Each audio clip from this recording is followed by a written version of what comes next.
Bom dia. Bom dia a todos, a todas.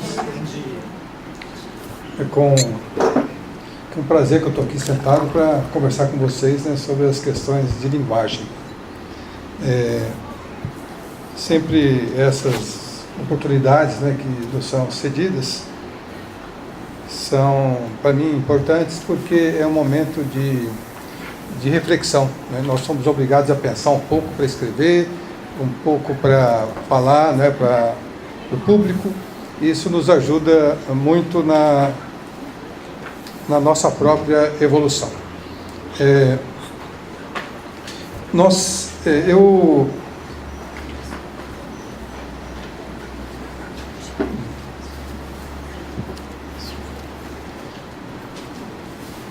Pois não.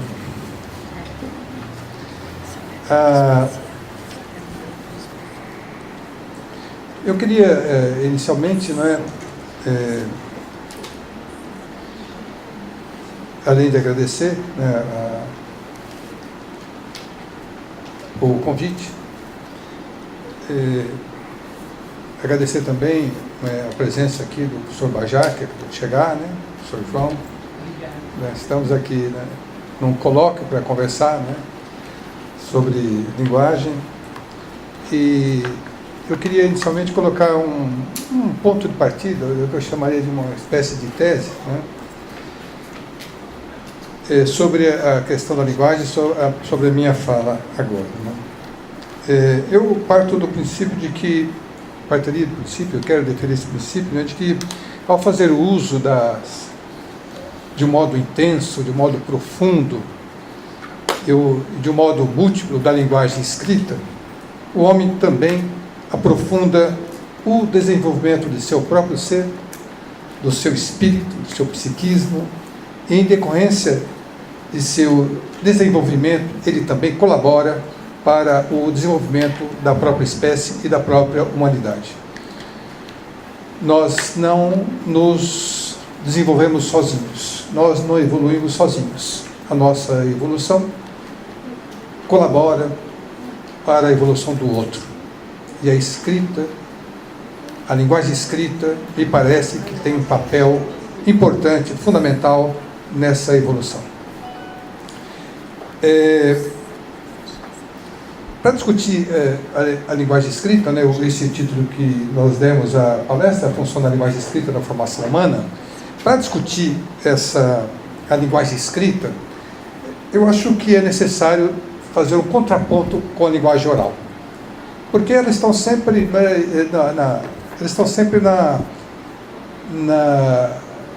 nas discussões, nos temas, e em todos os livros que trabalham com a linguagem. Nós vamos trabalhar, né, eu vou tentar aqui mostrar para vocês, né,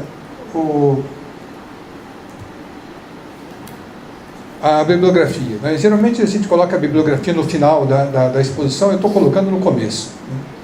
Porque eu tenho como referência para hoje esses autores. O primeiro é David Olson, um professor canadense que tem livros publicados no Brasil, mas eu estou usando isso aqui, uma publicação francesa chamada Universo do Escrito. O David Olson como todos, né, todas as pessoas que arriscam, que pesquisam, provocam controvérsias. E o Olson é um daqueles que fez um contraponto entre a linguagem escrita e a linguagem oral, para melhor compreender a escrita e melhor compreender também a linguagem oral. Eu vou passar um pouco por suas posições. Vou também passar um pouco por Vygotsky, porque ele também comenta a relação entre a linguagem oral e a escrita, apesar de dar um sentido maior, um valor maior à própria linguagem oral. Os autores que... vou falar um pouquinho também, né, usar alguma coisa do Voloshinov. Né? Voloshinov é o autor de Marxismo e Filosofia da Linguagem. Eu estou referenciando aqui a nova publicação que saiu há pouco mais de 2 meses, né, dessa edição aqui de Marxismo e Filosofia da Linguagem. Esse livro sempre teve como referência aqui para nós, né, o nome de Bakhtin.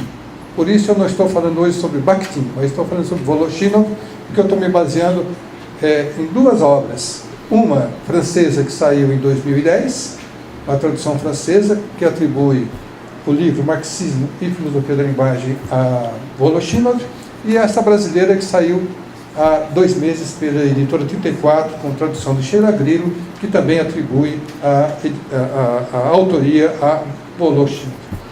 Bom, esses autores então estarão direto ou indiretamente, né, sendo citados por mim. Bom, eu queria... por que eu estou trazendo o sonho de trazer esse contraponto entre linguagem escrita e linguagem oral? Né? Porque nós todos, como pesquisadores, temos que não nos contentar com o que aparece diante dos nossos olhos. Nos contentar com a aparência dos fenômenos. Isso é uma questão básica em metodologia de pesquisa. O investigador sempre tem que olhar além das aparências, olhar além do que os olhos ingenuamente veem.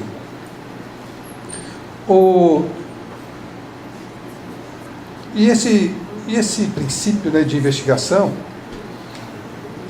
pode ser encontrado em vários pesquisadores que revolucionaram a ciência, em todos os níveis.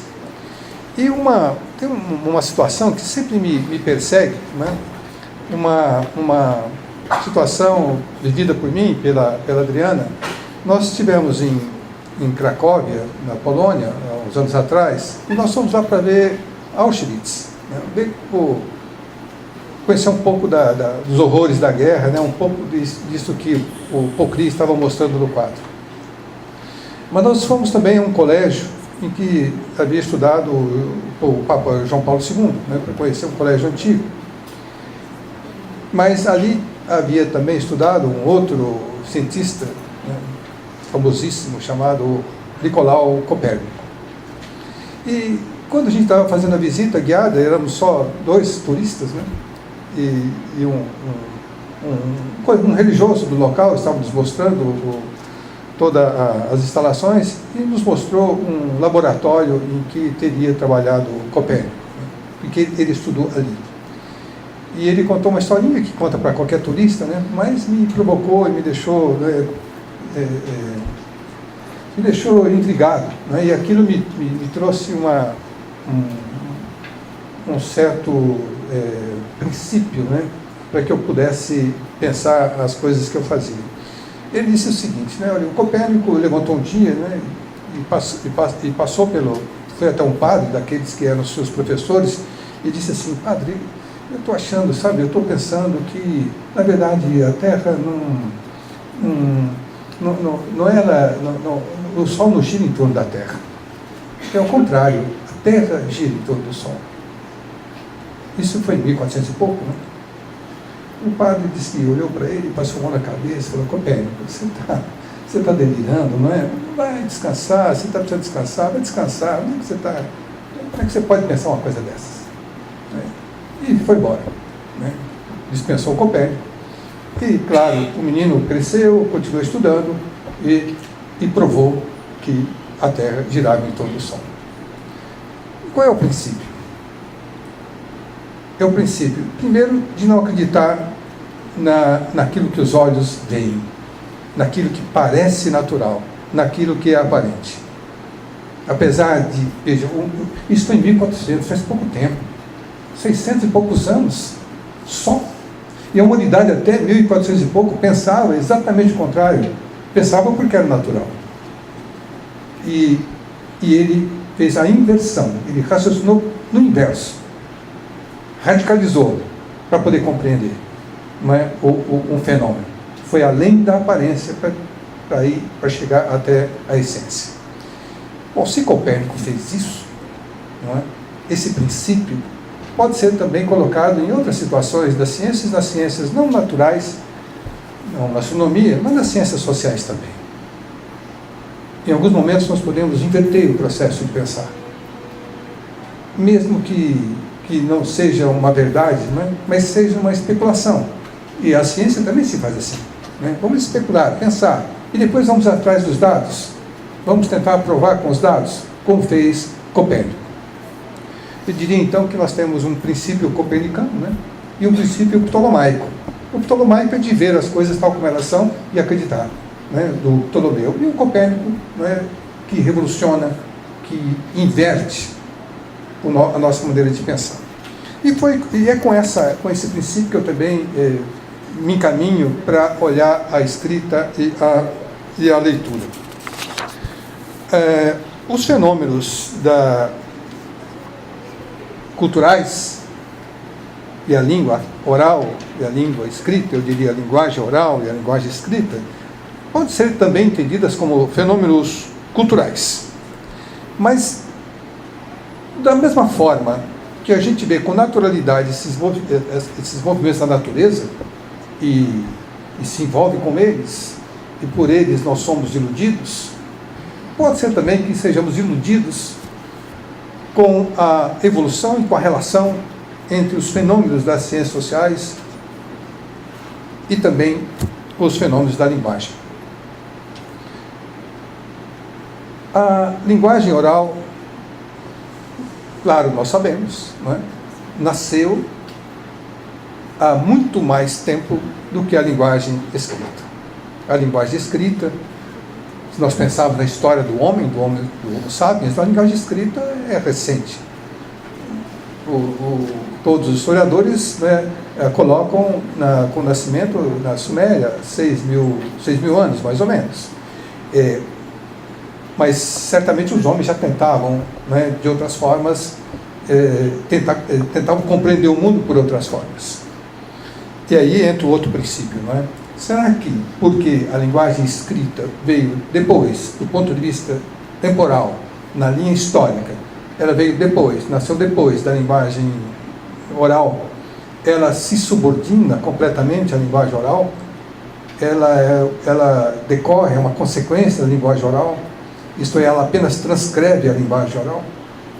Ou ela pode ter, ao longo de todo esse tempo, caminhado e tomado novas formas, e a linearidade entre a linguagem oral e a linguagem escrita pode ser quebrada, e podemos tomar um princípio copernicano e de enxergar a linguagem escrita ditando, orientando, organizando a linguagem oral? Esta é uma questão para reflexão.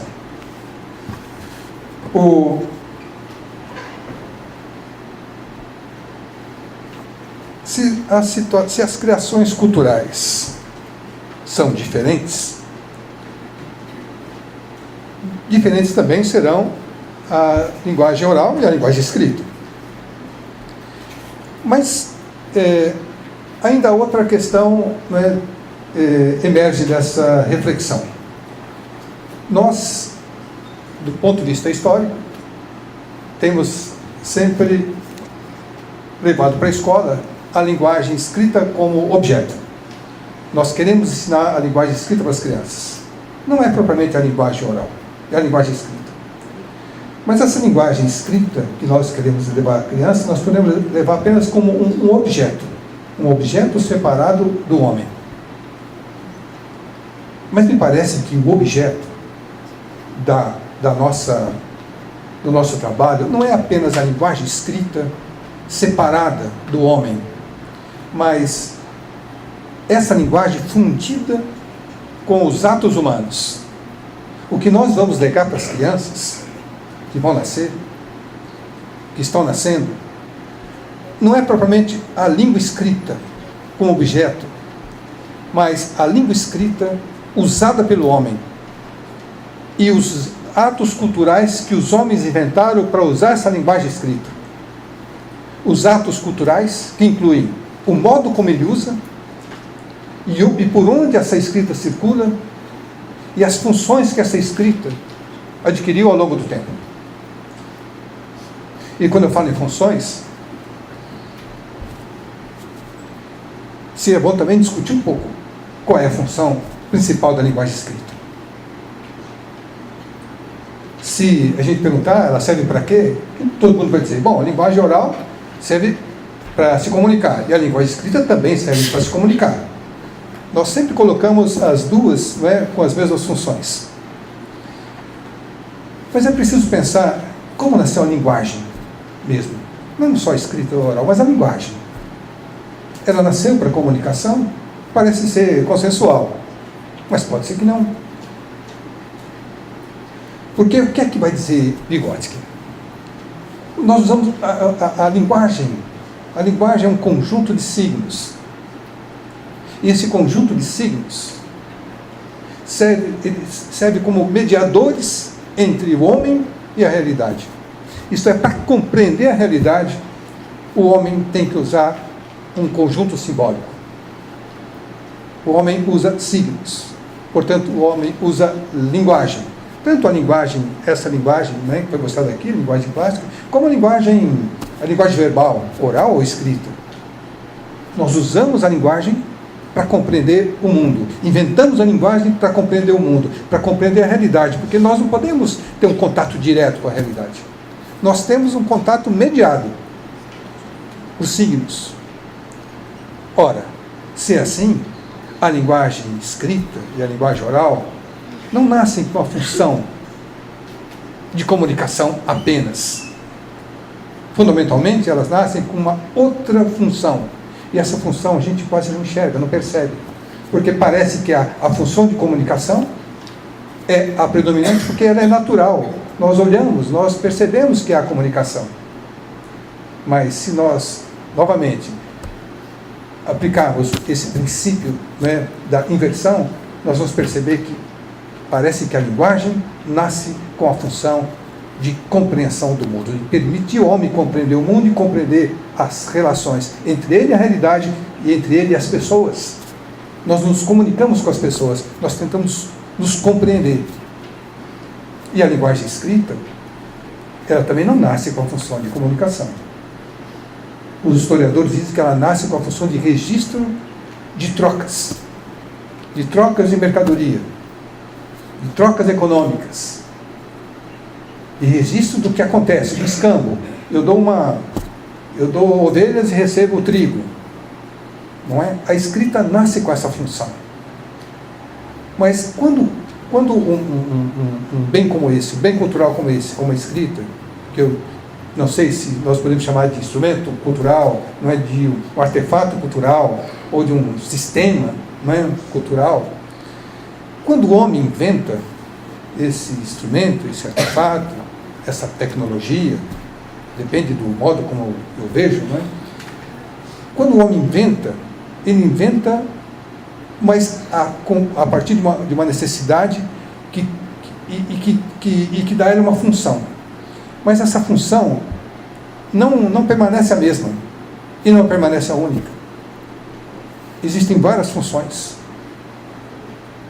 do uso da linguagem escrita, e à medida que a sociedade se organiza, se desenvolve, novas funções vão aparecendo, novas manifestações culturais vão aparecendo, novos gêneros nós vamos criando para permitir que o homem compreenda melhor o outro homem e a relação entre as pessoas.